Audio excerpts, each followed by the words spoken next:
जय श्री महाकाल।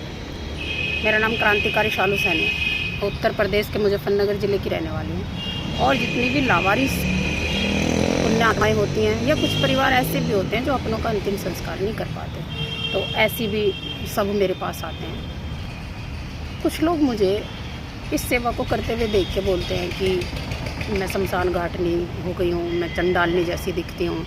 और उनमें ज़्यादातर महिलाएं होती हैं, जो महिलाएं घर में रह के एसी में बैठ के ज़िंदगी के सारे ऐशो आराम ले रही हैं। उन्हें क्या पता इस सेवा के बारे में, उन्हें कुछ नहीं पता इस सेवा के बारे में। यहाँ से ज़्यादा पवित्र स्थान इस दुनिया में कोई नहीं है। शमशान घाट आप आके देखोगे ना एक बार, ये शिवपुरी है, बाबा का घर है। आप एक बार आके देखोगे ना तो आपको पता चलेगा कि हम ज़िंदगी में किस क्या गलत बोल रहे हैं, क्या सही बोल रहे हैं, वो बिल्कुल सब व्यर्थ है। लेकिन आपको क्या लगता है, आप कैसे बोलने से मुझे कोई फ़र्क पड़ेगा? बिल्कुल नहीं पड़ेगा। आप देख रहे हैं मेरे माथे पे तिलक लगा हुआ है।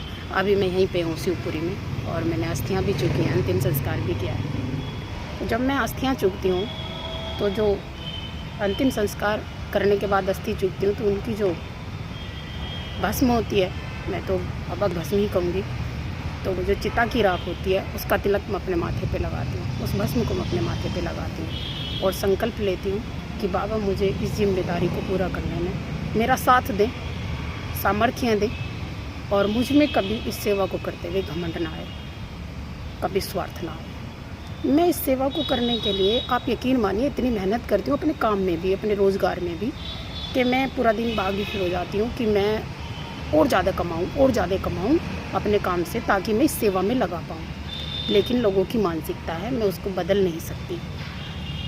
आपको क्या लगता है आपके ऐसे कहने से मैं रुक जाऊंगी? कभी नहीं रुकूंगी, क्योंकि मैं लोगों को दिखाने के लिए ये सेवा नहीं कर रही। मैं सिर्फ इस सेवा को बाबा की दिव्य जिम्मेदारी समझ के निभा रही हूँ, और ये सिर्फ मेरी सेवा है, ना कि ये मेरी नौकरी है।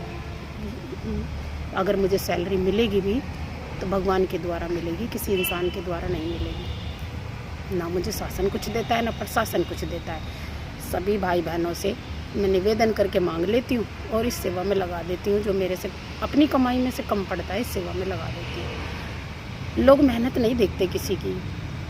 मैं ठेला भी लगाती हूँ कपड़ों का, मैं एक ठेला मैंने फास्ट फूड का भी लगाया हुआ है। मेरे पास ठाकुर जी की ड्रेसों का भी काम है, और मैं थोड़ा सा प्रॉपर्टी का भी काम करती हूँ, और घर पे भी एक छोटी सी दुकान की भी है। जब सब कुछ आधे से ज़्यादा महिलाएं जब सुबह सो के उठती हैं ना, भाई भी जब सो के उठते हैं ना, तो उस समय में फील्ड में होती हैं, तो आप समझ सकते हैं कि मैं कितनी